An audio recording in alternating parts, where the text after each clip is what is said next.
কয়েকদিন ধরে social media সহ নানা মাধ্যমে ইউটিউবার ও কন্টেন্ট ক্রিয়েটর তৌহিদ আফ্রিদির একগুচ্ছ বিয়ের ছবি ঘুরে বেড়াচ্ছে।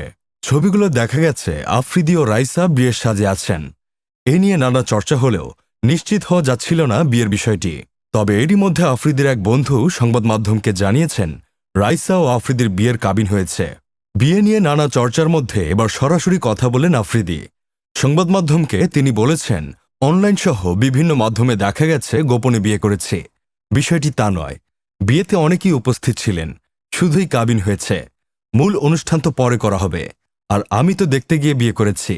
তরুণ প্রজন্মের কন্টেন্ট ক্রিয়েটর জানান, তার স্ত্রীর বোন টিকটক করেন, দুজনই দেখতে অনেকটা একই রকম। এজন্য অনেকেই বিভ্রান্ত হয়ে তার স্ত্রী রাইসাকে টিকটকার মনে করছেন। বিয়ের অনুষ্ঠান সম্পর্কে তিনি বলেন, মেয়েকে দেখতে গিয়ে তাদের বাড়িতে বিয়ে করে ফেলেছি, পারিবারিক আয়োজনেই হয়েছে তা। আর সেই আয়োজনে দুই পরিবারের সদস্য ও ঘনিষ্ঠজনরা উপস্থিত ছিলেন। পরে বড় পরিসরে বিবাহোত্তর সংবর্ধনার অনুষ্ঠান করা হবে।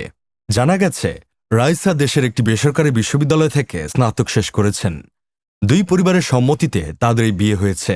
এদিকে সাম্প্রতিক সোশ্যাল মিডিয়ায় খুব একটা সক্রিয় দেখা যায় না তৌহিদ আফ্রিদিকে। বৈষম্য বিরোধী ছাত্র আন্দোলনের সময় আওয়ামী লীগ সরকারের পক্ষে তিনি কাজ করেছেন বলে গুঞ্জন রয়েছে। এই নিয়ে সোশ্যালে নানা চর্চাও রয়েছে। আর এরই মধ্যে উঠে এলো তার বিয়ের খবর।